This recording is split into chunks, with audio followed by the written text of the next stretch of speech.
Les décideurs, les économistes et les chercheurs disent que l'approche actuelle n'est pas durable et que le pays devrait tirer des leçons des pays concurrents, comme réduire le fardeau fiscal des investisseurs manufacturiers. Quelque chose comme l'article 12I, qui est un avantage fiscal des sociétés associé à l'investissement dans nos zones économiques spéciales, devrait s'appliquer de manière générale à toute l'industrie manufacturière du pays. Cela permettrait de garantir des rendements plus élevés aux investisseurs du secteur manufacturier et garantirait aussi que le capital commencera à chercher des investissements manufacturiers, en particulier des investissements dans d'autres classes d'actifs. Le système incitatif du secteur automobile sud-africain est cité en exemple pour illustrer ce qui peut être accompli.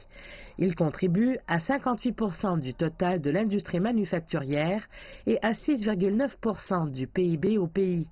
Et si le secteur financier du pays y parvient, le budget d'investissement dans le secteur manufacturier augmentera d'au moins 10 fois.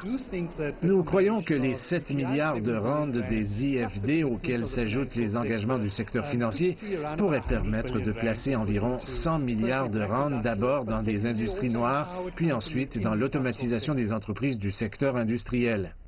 Le plus grand gestionnaire d'actifs du continent, le PIC, envisage également une approche légèrement différente de ses investissements dans le secteur manufacturier, dans la 4e révolution industrielle.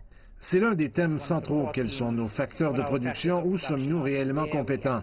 Nous avons un avantage concurrentiel, donc notre stratégie d'investissement dans le financement est fortement orientée vers cela.